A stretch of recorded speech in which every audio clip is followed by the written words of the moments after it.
ஒருவேளை அதிர்ஷ்டம் இருந்து இளவரசிக்கு என்னை பிடித்துவிட்டால் நான் அப்படியே ஒரே நாளில் புகழின் உச்சிக்கு சென்று விடுவேன் அல்லவா? முதலில் முகத்தை கழுவிவிட்டு போய் தூங்கு என்று அவனது நண்பன் கேலி செய்தான். டாங்சென் மெதுவாக தனது மதுக்கோப்பையை உயர்த்தினார். அவரது கண்கள் இருமுறை மின்னின. ஜேட்பூல் சங்கமமா? பார்ப்பதற்கு இது அவ்வளவு எளிதான விஷயமாக தெரியவில்லையே. உணவை முடித்த பிறகு டாங்சென் உறங்குவதற்காகச் சென்றார். அந்த விடுதியின் அறைகள் சத்தம் வெளியே வராதபடி மிகச் சிறப்பாக வடிவமைக்கப்பட்டிருந்தன. டாங்சென் தனது அறைக்கு ஆன்ம சக்தியால் ஒரு பாதுகாப்பு வளையத்தை உருவாக்கிவிட்டு சாகுபடியை தொடங்கினார். தற்போது அவரிடம் எண்ணற்ற சாகுபடி நுட்பங்களும் தற்காப்பு கலைகளும் இருந்தன. அவர் ஒரு நடமாடும் கலைக்களஞ்சியம் போலவே திகழ்ந்தார். ஆனால் இவ்வளவு அதிகமான நுட்பங்கள் இருப்பது ஒரு சிக்கலையும் தந்தது. அவை ஒவ்வொன்றும் தனித்தனியாக இருந்தன, ஒன்றுக்கொன்று ஒத்துப்போகவில்லை. போர்க்களத்தில் அவற்றை பயன்படுத்தும்போது ஒருவித தயக்கமும் சிரமமும் இருந்தது. டாங்சென் தனது எல்லையற்ற தாவோ உடலை அதன் உச்சகட்டத்திற்கு தூண்டினார். இதுவரை எவரும் செய்ய துணியாத, இனிமேல் எவரும் செய்ய முடியாத ஒரு புதிய முயற்சியில் இறங்கினார். தன்னிடம் உள்ள அனைத்து நுட்பங்களையும் கலைகளையும் உள்ளடக்கிய ஒரு முற்றிலும் புதிய மகா சாகுபடி முறையை உருவாக்க அவர் திட்டமிட்டார். தற்காப்பு கலைகள் எத்தனை விதமாக மாறினாலும் அவை அனைத்தும் ஒரே வேரிலிருந்துதான் முளைக்கின்றன. விண்ணுலகின் ஆன்மீக ஆற்றலே அவற்றின் உந்து சக்தி. விண்ணுலகின் கலைநயமே அவற்றின் வெளிப்பாடு. எந்த நேரத்திலும் ஞானோதய நிலைக்கு செல்லும் ஆற்றலை டாங்செனிற்கு அவரது உடல் வழங்கியது. சாதாரண சாகுபடியாளர்களால் புரிந்து கொள்ள முடியாத சக்திகளை கூட அவர் தனது அபார திறமையால் மிக எளிதாக கிரகித்தார். மற்றவர்கள் ஆன்மீக ஆற்றலை எப்படி அதிகமாக பயன்படுத்துவது என்று ஆராய்ந்தபோது டாங்சென் அதற்கு நேர்மாறாக சிந்தித்தார். ஒவ்வொரு நுட்பத்தையும் அடுக்கடுக்காக பிரித்து அவற்றின் எளிய மற்றும் தூய்மையான வடிவத்திற்கு எடுத்துச் சென்றார். அசைவின்றி அமைதியாக 3 முழு நாட்கள் தியானத்தில் அமர்ந்திருந்தார். 3வது நாள் அதிகாலையில் பொன்னிற சூரியன் கிழக்கில் உதித்த அந்த நொடியில் டாங்சென் தனது கண்களை திறந்தார். நான் உணர்ந்து விட்டேன். அத்தியாயம் 189. அளவிட முடியாத உலகம். 10,000 லீ தூரத்தை துண்டித்தல். டாங்சென் எழுந்து நின்று தனது ஒரு கையை வானத்தை நோக்கி சுட்டிக்காட்டினார். டாங்சென் ஒரு கையை வானத்தை நோக்கியும் மறு கையை பூமியை நோக்கியும் நீட்டி ஒரு அவதார புருஷனைப் போல நின்றார். அவர் இதுவரை கற்ற ஒவ்வொரு தற்காப்பு கலையும் சாகுபடி நுட்பமும் அவரது உடலிலிருந்து வெளியேறின. அந்த அறை ஐவண்ண ஒளியால் ஜொலித்தது. பிரம்மாண்டமான ஆற்றல் வானத்தை நோக்கி சீறி பாய்ந்தது. அங்கே அப்சல்யூட் ஜீரோவை குறிக்கும் ஜீரோ ஆர்ட், மர்மமான மற்றும் குழப்பம் நிறைந்த கேயாஸ் மெத்தட், ஷீவம்சத்தின் புனிதமான போன் ரேடியன்ஸ் மற்றும் வாள்களும் கத்திகளும் மோதும் பேரொளி, இவை அனைத்தும் அங்கே தெரிந்தன. இம்மெஷரபிள் பாடி விழிப்படைந்த நிலையில் டாங்சென்னால் எந்த ஒரு நுட்பத்தையும், அது நல்லவர்களின் கலையாக இருந்தாலும் சரி, அசுர கோஷ்டினரின் கலையாக இருந்தாலும் சரி, எவ்வித தடையுமின்றி மிக எளிதாக புரிந்து கொள்ள முடிந்தது. டாங்சென்னின் தலைக்கு மேலே மெதுவாக ஒரு எல்லையற்ற உலகம் உருவானது. அதுதான் இம்மெஷரபிள் வேர்ல்ட். அது தோன்றிய மறுநொடியே காற்றில் சுழன்று கொண்டிருந்த நுட்பங்கள் அனைத்தும் தங்களுக்கு ஒரு நிரந்தர வீடு கிடைத்துவிட்டது போல ஒன்றன் பின் ஒன்றாக அந்த உலகிற்குள் பாய்ந்தன. ஒவ்வொரு கலையும் ஒரு நட்சத்திர ஒளியாக மாறி அந்த உலகிற்குள் தன்னை நிலைநிறுத்தி கொண்டது. தற்காப்பு கலையின் பாதை எல்லையற்றது. ஆறுகள் இணைந்து கடலாகும். மாவீரர்கள் தனித்து நிற்பார்கள். ஒரே ஒரு சிந்தனையில் விண்ணும் மண்ணும் அடங்கிவிடும். சுமார் 30,000 லீ தூரத்திற்கு பரவக்கூடிய வலிமையான ஆன்ம சக்தி அந்த இம்மெஷரபிள் உலகிற்குள் பாய்ந்தது. கலைகளுக்கு பிறகு ஆன்ம சக்தியும் சேர்ந்தவுடன் அந்த உலகம் மாறத் தொடங்கியது. அதுவரை உயிரற்று கிடந்த அந்த பரப்பு இப்போது உயிர் பெற்று செழிக்கத் தொடங்கியது. அதன்பின் டாங்சென் தனது கைகளை அசைத்தார். காற்று, நெருப்பு, இடி போன்ற பஞ்சபூத சக்திகளின் சாராம்சங்களும் அந்த உலகோடு ஒன்றின. ஒரு காலத்தில் வெறும் வெற்று காலமாக இருந்த இடத்தில் இப்போது இயற்கையின் சாரம் வேரூன்றியது. இந்த தருணத்தில் அந்த இம்மெஷரபிள் வேர்ல்ட் ஒரு உண்மையான பிரபஞ்சத்தைப் போலவே காட்சியளித்தது. அதில் உயிர் வாழும் உயிரினங்கள் மட்டுமே குறைவாக இருந்தன, மற்றபடி அனைத்தும் அங்கே இருந்தன. இதை இதே வேகத்தில் தொடர்ந்து மெருகேற்றினால் இது ஒரு நாள் உண்மையான உலகமாக மாறும் என்பதை டாங்சென் உணர்ந்தார். அவர் ஒரு நீண்ட மூச்சை உள்ளிழுத்தார். அவரது கண்களில் மகிழ்ச்சி மின்னியது. தற்காப்பு கலை பயணத்தில் அவர் மற்றும் ஒரு மாபெரும் மைல்கலை எட்டியிருந்தார். இப்போது இந்த இம்மெஷரபிள் வேர்ல்ட் வழங்கும் அபார சக்தியுடன் மிகவும் பலவீனமான தாக்குதலும் கூட, மிகவும் பலவீனமான ஒரு நுட்பம் கூட இப்போது ஈடிணையற்ற வலிமையை வெளிப்படுத்தும். மேலும் அனைத்து வகையான ஆற்றல்களும் ஆதிக்கங்களும் இந்த இம்மெஷரபிள் வேர்ல்ட் எனப்படும் அளவிட முடியாத உலகிற்குள் வளர்ந்து பரிணமிக்கும். டாங்சென் ஒருமுறை நினைத்த மாத்திரத்தில் அந்த உலகம் மறைந்து அவருக்குள் ஒடுங்கியது. இதன் மூலம் டாங்சென் தனக்கென ஒரு தனித்துவமான பாதையை உருவாக்கிவிட்டார்.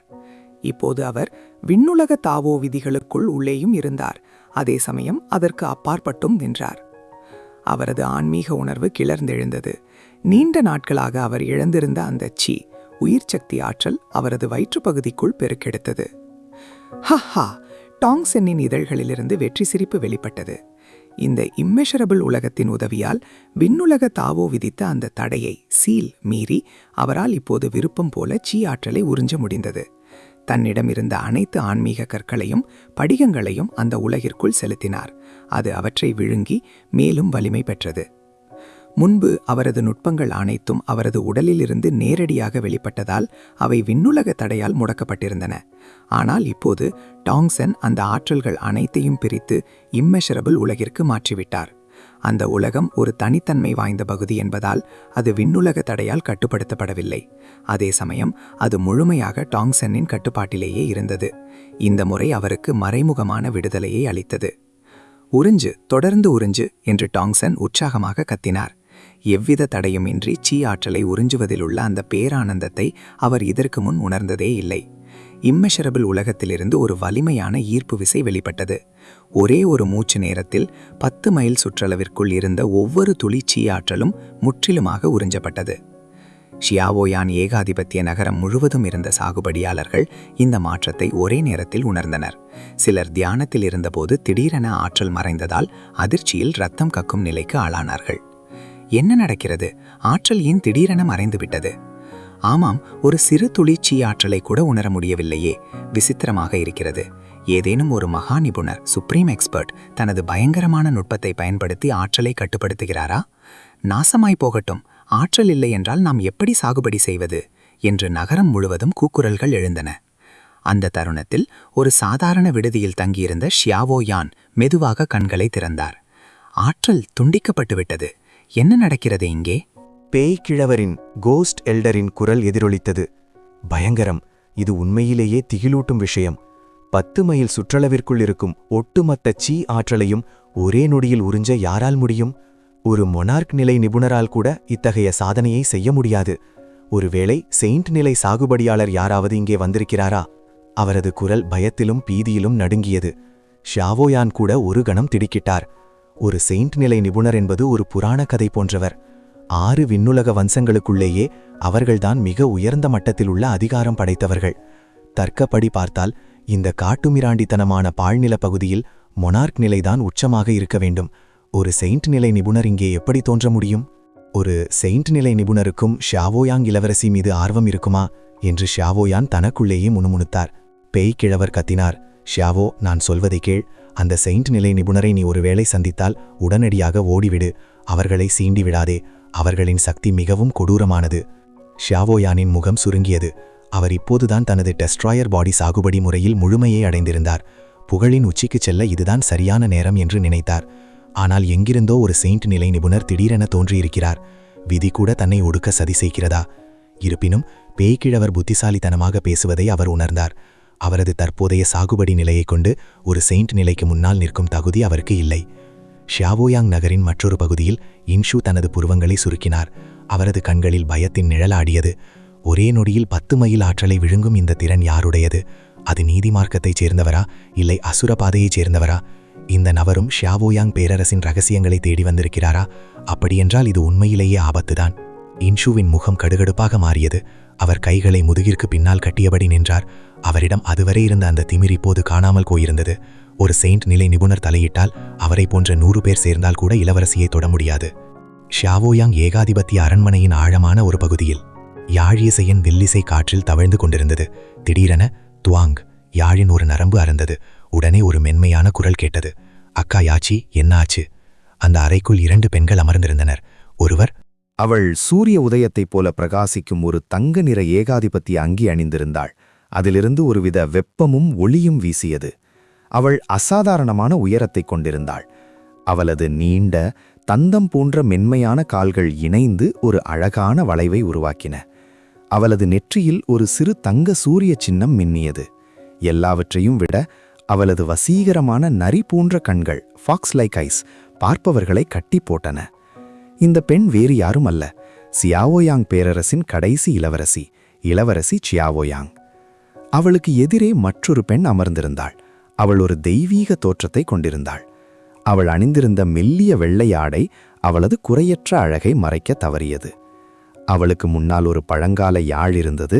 அதன் அருந்த நரம்பு இன்னும் லேசாக அதிர்ந்து கொண்டிருந்தது. இவள்தான் யாச்சி புனித நிலத்தின் முதன்மை மேதை. ஆற்றல் துண்டிக்கப்பட்டு விட்டது என்று யாச்சி கூறினாள். அவள் தனது கைகளால் முத்திரைகளை உருவாக்க அவளது உள்ளங்கையில் ஒரு தூய வெண் தாமரை உருவானது. ஆனால் அந்த மலர் விரிவதற்கு முன்பே எண்ணற்ற நட்சத்திர துகள்களாக சிதறி வெடித்தது. என்ன, ஆற்றல் துண்டிக்கப்பட்டு விட்டதா? சியாவோயாங் பேரரசுக்கு எதிராக யாராவது சதி செய்கிறார்களா என்று இளவரசி அதிர்ச்சியில் கேட்டாள். யாச்சி மெதுவாக தலையசைத்தாள். இல்லை, இந்த ஆற்றல் துண்டிப்பில் எவ்வித பகையும் தெரியவில்லை. இது சியாவோயாங்கை தாக்க திட்டமிடப்பட்டது போல தெரியவில்லை.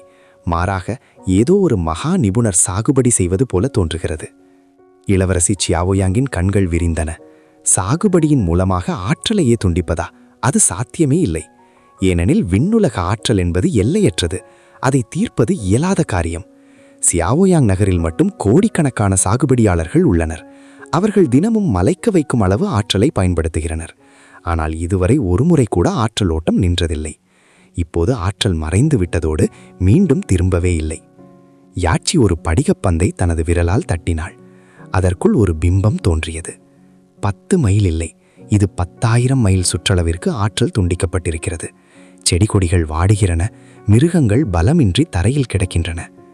அத்தியாயம் 190. ஒரு மர்மமான புனித பேரரசர், ஹோலி எம்பரர் நிலை நிபுணர். 10,000 மைல் சுற்றளவிற்குள் இருக்கும் அனைத்து ஆன்மீக ஆற்றலும் காணாமல் போனது. இளவரசி சியாவோயாங் அதிர்ச்சியில் வாயடைத்து போனாள். அவளது முகம் நம்பிக்கையற்ற திகைப்பால் நிறைந்திருந்தது. ஜேட் புனித கன்னி மீண்டும் ஒரு மந்திரத்தை உச்சரித்தாள். அந்த படிகப்பந்திற்குள் இருந்த ஒளி தொடர்ந்து நகர்ந்து இறுதியில் டாங் சியாங் தங்கியிருந்த விடுதியின் மீது நிலை பெற்றது.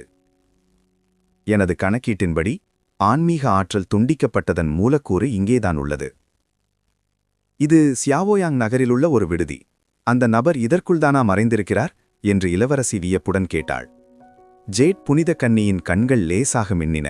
அவள் மீண்டும் தனது கைகளை அசைத்தாள். நீ யார் என்பதை நான் பார்த்தே தீருவேன். ஒரு மனிதன் எப்படி இவ்வளவு பயங்கரமானவனாக இருக்க முடியும்? அடுத்த நொடி அந்த விடுதிக்கு மேலே ஒரு மர்மமான விண்ணுலக கண் தோன்றியது. அது விசித்திரமான ஒளியை உமிழ்ந்தபடி விடுதியின் கூரையை துளைத்துக் கொண்டு சென்று டாங் சியானின் அறைக்கு வெளியே நிலைத்தது. அந்த கண்ணின் பார்வை அறைக்குள் நுழைய முயன்ற அந்த தருணத்தில் உள்ளிருந்து ஒரு குளிர்ந்த குரல் எச்சரித்தது. நீ யாராக இருந்தாலும் சரி, முதியவனாகிய என்னை உளவு பார்ப்பதை உடனே நிறுத்திவிட்டு இங்கிருந்து ஓடிவிடு. ஓடிவிடு என்ற அந்த ஒரு சொல்லோடு ஒரு பயங்கரமான ஆன்ம சக்தி பொங்கி வரும் கடல் அலைகளைப் போல சீறி பாய்ந்தது. அது அந்த விண்ணுலக கண்ணின் ஒளியை அடுத்த கணமே கிழித்து எறிந்தது. அதே நேரத்தில் அந்த ஆன்ம சக்தி வானத்தை நோக்கி பாய்ந்து விண்ணுலக கண்ணின் மையப்பகுதியை தாக்கியது. பூம்! விண்ணுலக கண் சுக்கு நூறாக உடைந்து சிதறியது. அதே நேரத்தில் அரண்மனைக்குள்ளிருந்த ஜேட் புனித கன்னி முகம் வெளிரிப்போய் நிலை தடுமாறி பின்வாங்கினாள். அவள் பின்வாங்கிய அதே நொடியில் அவளது கையிலிருந்த படிகப்பந்து இடிமுழக்கத்துடன் வெடித்து சிதறியது. ஜேட் விண்ணுலக கண் அழிக்கப்பட்டுவிட்டது. 3 ஜாங் தூரம் பின்வாங்கி நின்ற அந்த புனித கன்னியின் நெற்றியில் வியர்வை அரும்பியது. அவள் பயன்படுத்திய அந்த படிகப்பந்து சாதாரணமான ஒன்றல்ல.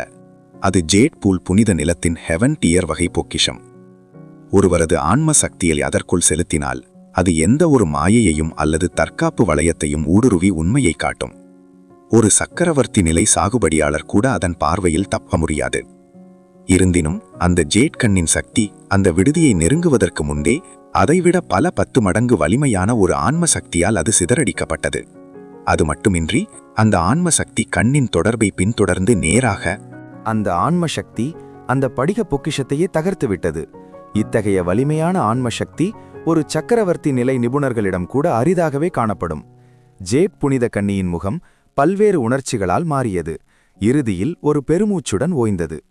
நான் மிகவும் அவசரப்பட்டு விட்டேன் என்று கூறியபடி அவள் ஒரு மின்னலைப் போல அங்கிருந்து மறைந்தாள். அக்கா, எனக்காக காத்திருங்கள். இளவரசி சியாவோயாங்கும் அதே அளவு திகைப்பிலிருந்தாள். தனது திருமண போட்டிக்காக இவ்வளவு பயங்கரமான ஒரு சக்தி படைத்த நபர் வருவார் என்று அவள் கனவிலும் நினைக்கவில்லை. இத்தகைய சாகுபடி திறன் கொண்ட ஒருவரை பகைத்து கொண்டால் ஒட்டுமொத்த சியாவோயாங் பேரரசும் தரைமட்டமாகிவிடும். இரு பெண்களும் மிக வேகமாக நகர்ந்து டாங்ஷன் தங்கியிருந்த விடுதியின் முன்னால் வந்து நின்றனர். அவர்களின் வசீகரமான வருகை அங்கிருந்த போர்வீரர்களின் கவனத்தை ஈர்த்தது. யார் இந்த இரண்டு அழகிகள்? ஒருவேளை இது இளவரசி சியாவோயாங்காக இருக்குமோ? ஆமாம், அவளாகத்தான் இருக்க வேண்டும். இவ்வளவு கம்பீரமான நடை அவளுக்கு மட்டுமே சாத்தியம். நான் தவறாக நினைக்கவில்லை என்றால் மற்றவர் ஜேட்பூல் புனித கன்னியாகத்தான் இருக்க வேண்டும். ஆனால் இவர்கள் இங்கே என்ன செய்கிறார்கள்? இரு பெண்களும் தங்கள் முகங்களை மெல்லிய திரையால் மூடியிருந்ததால் எவராலும் அவர்களின் முகத்தை பார்க்க முடியவில்லை. ஆனால் அவர்களின் அழகான உருவமும் கம்பீரமான தோற்றமுமே அங்கிருந்தவர்களை வாழ்நாள் முழுவதும் அடிமையாக்க போதுமானதாக இருந்தது. அனைத்து போர்வீரர்களும் அவர்களை இமைக்காமல் பார்த்து கொண்டிருந்தனர். அனைவரது பார்வைகளும் தங்களுக்கு மேல் இருப்பதை உணர்ந்த ஜேட்பூல் புனித கன்னி அந்த விடுதியை நோக்கி பணிவாக குனிந்து உரத்த குரலில் கூறினாள். ஜேட்பூல் வம்சத்தை சேர்ந்த இந்த சிறியவள், ஒரு மகா பெரியவர் இங்கே தங்கியிருப்பதை அறியாமல் தப்பு செய்துவிட்டேன். தெரியாமல் உங்கள் எல்லையை மீறிவிட்டோம். தயவு செய்து எங்கள் பிழையை பொறுத்தருளுங்கள். இந்த அறிவிப்பு அங்கிருந்த ஒவ்வொரு போர்வீரரையும் உறைந்து போகச் செய்தது. ஜேட்பூல் புனித கன்னி சாதாரணமானவள் அல்ல. அவள் ஒரு பழங்கால புனித நிலத்தின் வாரிசு. 6 விண்ணுலக வம்சங்களுக்கு அடுத்தபடியாக அதிகாரம் படைத்த அந்த இடத்தை சேர்ந்தவளே இவ்வளவு பணிவாக குனிகிறாள் என்றாம். உள்ளே இருப்பவர் எவ்வளவு பெரிய ஆளாக இருக்க வேண்டும்? அதிர்ச்சிகள் இத்துடன் முடியவில்லை. அடுத்து இளவரசி. இளவரசி சியாவோயாங் தனது பாம்பு போன்ற மெல்லிய இடையை வளைத்து பணிவுடன் வணங்கினாள். பெரியவரே, இந்த சிறியவள் சியாவோயாங் தங்களை சந்திக்க அனுமதி கோருகிறேன். அமைதி. அங்கிருந்த அனைவரும் வாயடைத்து போயினர். தங்கள் கண்களையே அவர்களால் நம்ப முடியவில்லை. ஜேட்பூல் புனித கன்னி மற்றும் இளவரசி சியாவோயாங் என இருவரும் அந்தஸ்திலும் சாகுபடியிலும் அழகிலும் நிகரற்றவர்கள். ஆனால் இப்போது அவர்கள் தங்களை தாழ்த்திக் கொண்டு உள்ளே இருப்பவரை ஒரு சக்கரவர்த்தி நிலை நிபுணராக கருதி பணிந்து நிற்கிறார்கள். சந்தேகமே இல்லை, இந்த விடுதிக்குள் ஒரு சக்கரவர்த்தி நிலை மகாகுரு இருக்கிறார். அது எப்படி சாத்தியம்?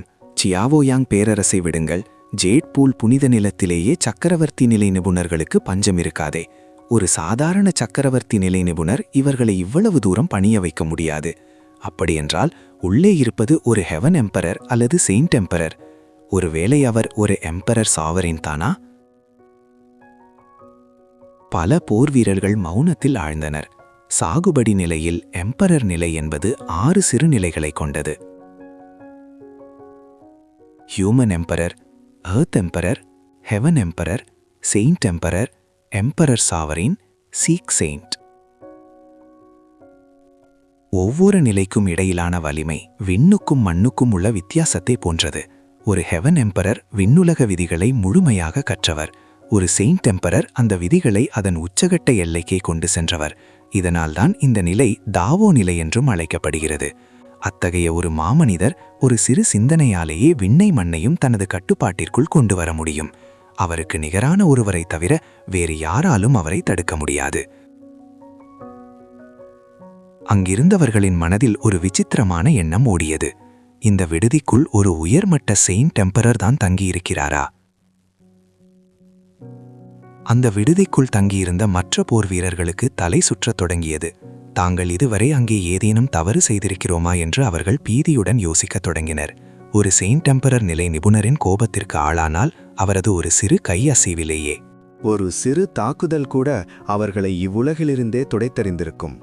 ஜேட்பூல் புனித கன்னியும் இளவரசியும் பேசி முடித்த பிறகும் அந்த விடுதிக்குள் மயான அமைதியே நிலவியது. நீண்ட நேரத்திற்கு பிறகு ஜேட்பூல் புனித கன்னி மெதுவாக பெருமூச்சு விட்டபடி நிமிர்ந்து நின்றாள். பெரியவரே, உங்களை அறியாமலேயே தொந்தரவு செய்த எனது தவறை ஒப்புக்கொள்கிறேன். இதற்காக நான் மனமாற மன்னிப்பு கேட்கிறேன். இந்த சிறியவள் இப்போது விடை பெறுகிறேன். அவள் இளவரசி சியாவோயாங்கின் கையை மென்மையாக பிடித்து இழுக்க இருவரும் அங்கிருந்து மறைந்தனர். அங்கிருந்த போர் வீரர்கள் அனைவரும் அதிர்ச்சியில் உறைந்து நின்றனர். இத்தனை பேர் சாட்சியாக இல்லை என்றால் இது ஒரு கனவு என்றே அவர்கள் நினைத்திருப்பார்கள். அந்த நொடியிலிருந்து அந்த விடுதியே ஒரு மர்மமான இடமாக மாறியது. உள்ளே இருக்கும் அந்த செயின்ட் எம்பரர் நிலை நிபுணரை தப்பித்தவறி கூட பகைத்து கொள்ளக்கூடாது என்ற பயத்தில் அனைவரும் மூச்சை கூட அடக்கிக் கொண்டு மெல்லிய குரலில் பேசினர். ஜன்னல் ஓரமாக நின்றிருந்த டாங்சன் அவ்விரு பெண்களும் மறைவதை தன் உணர்ச்சியற்ற கண்களால் பார்த்தார். அவர்கள் தன்னை தேடிதான் வந்தார்கள் என்பது அவருக்கு தெரியும். ஆனால் அவர் ஏன் வெளிப்பட வேண்டும்? மௌனமாக இருப்பதன் மூலம் அவர்களின் மனதில் ஒரு சந்தேகத்தையும் பயத்தையும் விதைப்பதே சிறந்தது என அவர் கருதினார். விரைவில் ஜேட்பூல் புனிதக்கன்னியும் இளவரசியும் அந்த விடுதிக்கு வந்த செய்தி காட்டு தீயைப் போல தேசம் முழுவதும் பரவியது. சியாவோயாங் பேரரசில் ஒரு மர்மமான செயின்ட் எம்பரர் நிலை நிபுணர் இருக்கிறார் என்ற வதந்தி எங்கும் எதிரொலித்தது. ஆனால் அந்த நபர் யார் என்பது எவருக்கும் தெரியவில்லை. இதற்கிடையில் இந்த வதந்திகளுக்கு காரணமான டாங்சன் தனது அறையில் சௌகரியமாக அமர்ந்து சாகுபடியில் ஈடுபட்டிருந்தார். அவரது இம்மெஷரபிள் வேர்ல்ட் இப்போது மேலும் நிலை பெற்றிருந்தது. அது எண்ணற்ற நுட்பங்களை உள்வாங்கியிருந்தாலும் அதன் பிரம்மாண்டத்திற்கு அவை இன்னும் போதவில்லை. எதிர்காலத்தில் இன்னும் பல கலைகளை அதனுள் இணைக்க வேண்டும் என அவர் திட்டமிட்டார். அதற்கு அதிக காலம் தேவைப்படும். டாங்சனிடம் காலம் ஏராளமாக இருந்தது. 7வது நாள் யாரோ கதவை தட்டும் சத்தம் கேட்டது. அது டோங் ஜிங்யூன். டாங்சன், நீ என்ன இங்கே ஒளிந்து கொண்டு இவ்வளவு சுகமாக இருக்கிறாய்? என்னை எவ்வளவு